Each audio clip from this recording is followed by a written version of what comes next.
Prise d'assaut depuis quelques temps par les victimes de nuisances sonores et le tapage nocturne de la presqu'île, l'association Teorahau tire à nouveau la sonnette d'alarme. L'association met en garde contre les tensions qu'elle génère, des tensions qui peuvent virer au drame.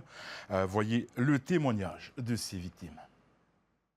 Des carbasses et des fêtes sauvages en bord de route de ce type, il y en a tous les week-ends dans les environs de ce petit coin de paradis.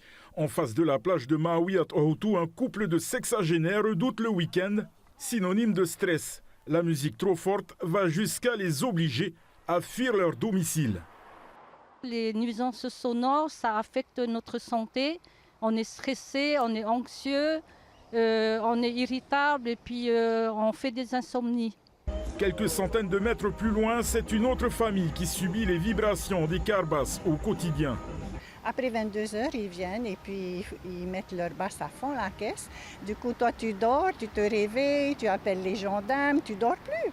Tu te réveilles le matin, tu es de mauvaise humeur. Et bon, c'est grave aussi parce qu'il y a eu un épisode en 2019, ça a pu mal se finir, hein. Il n'y a pas eu mort d'homme, mais il y a quand même eu une voiture qui a été en perte totale. Suite justement à ça, c'était un dimanche. À 5 reprises, mon mari, qui est connu pour être quelqu'un de gentil, de bienveillant, il est venu 5 fois leur demander gentiment, s'il vous plaît, arrêtez et tout ça. Ça s'est mal passé, il a bousculé une voiture, ça s'est fini par un run là, devant la ligne droite. Et puis, il y a eu une voiture perte totale. Moi, j'avais appelé les mouteux à 6 reprises. Ils sont venus, mais ça n'a rien changé.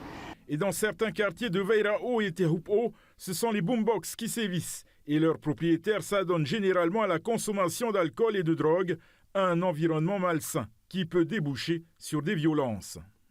Alcool, drogue, violence intrafamiliale. Les enfants sont errent parmi cet attroupement. Et le lundi matin, quand on se rend au travail, on les voit hagards hein, dans les quartiers.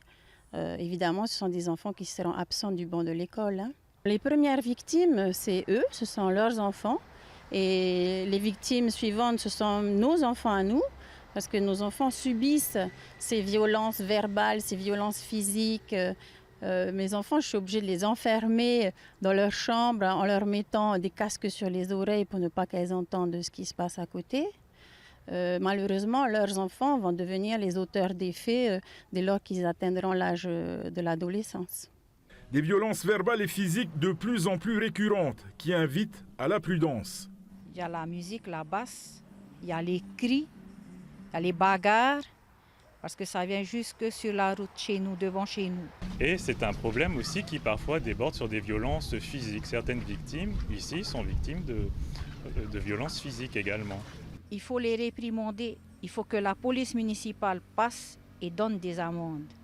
Pas de doute, pour l'association Teorahau, une réflexion doit être engagée en urgence sur le sujet afin de durcir la législation pour des questions de sécurité publique. Selon l'association, 57% des plaintes pour nuisances sonores seraient liées à des boombox et des carbasses. Un chiffre trop élevé pour l'association Teorahau qui parle désormais de violences sonores.